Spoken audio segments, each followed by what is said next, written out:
Сәлеметсіздер ме балалар? Бүгінгі сабаққа қош келдіңіздер. Бүгін біз сіздермен 132-ші сабақ сан есімді қайталау тақырыбын өтетін боламыз.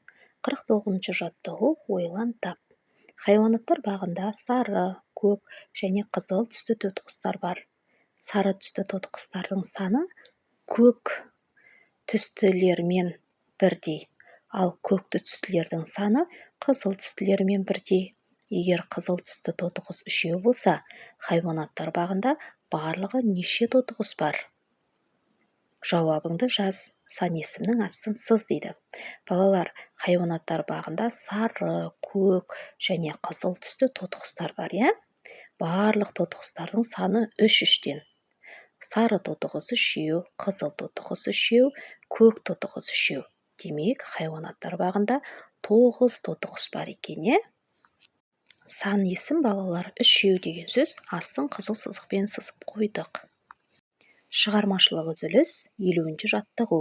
Сен саяхат жетекшісісің. Сенің міндетің балаларды өзің тұратын көшемен таныстыру. Ол үшін көше кімнің атында екенін анықта. Ол туралы ақпарат жина. Көше атауы болмаса, көше бойында орналасқан ерекше нысандар, мысалы дүкен, мектеп және тағы басқалар туралы айтуға тырыс. Өз сөзіңде сан есімдерді қолдануды ұмытпа дейді. Балалар, мен Абай Құнанбайұлы көшесінде тұрамын. Абай Құнанбайұлы қазақтың ұлы ақыны. Ол 1845 жылы дүниеге келіп, 1904 жылы дүниеден озған. Оның өлеңдері мен қара сөздері бүкіл дүние жүзіне танылып, дүние жүзінің бірнеше тілдеріне аударылған. Мен тұратын көшеде бір мектеп, бір балабақша, 2 дүкен бар. Мен осы көшедегі нөмірі 4-ші үйде тұрамын.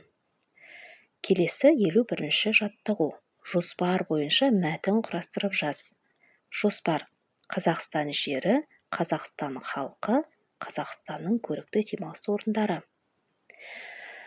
Қазақстан кең байтақ әсем табиғатқа бай ел. Оның аумағында биік таулар, шексіз дала, жасыл ормандар мен мөлдір көлдер бар. Қазақстан халқы көп ұлтты. Онда қазақтармен қатар басқа да ұлт өкілдері тату-тәтті өмір сүреді. Әр халық өз мәдениеті мен дәстүрін сақтап, бір-біріне құрметпен қарайды. Қазақстанда демалуға арналған көптеген көрікті орындар бар. Оның ішінде Бурабай, Шарын шатқалы және Көлсай көлдері ерекше танымал.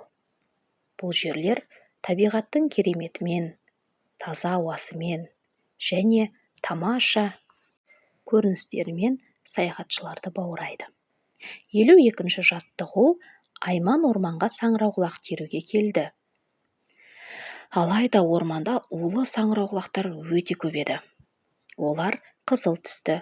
Сен Айжанға жеуге жарайтын саңырауқұлақтар тере алатындай жолды табуға көмектес дейді.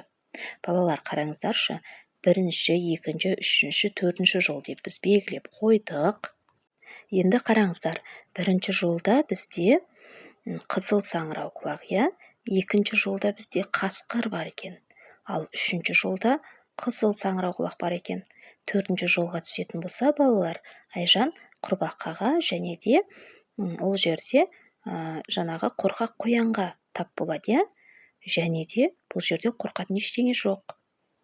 Бұл жеуге жарамды көк саңырауқұлақтарды жинай алады, Демек, балалар, Айжан осы 4-ші жолмен жүрсе, өзіне керекті жеуге жарамды саңырауқұлақтарын алып, үйіне қайталады екен, Демек, балалар, Айжанның жолы 4-ші жол. Осымен біздің бүгінгі сабағымыз аяқталды. Келесі сабақта кездескенше сау саламатта болыңыздар.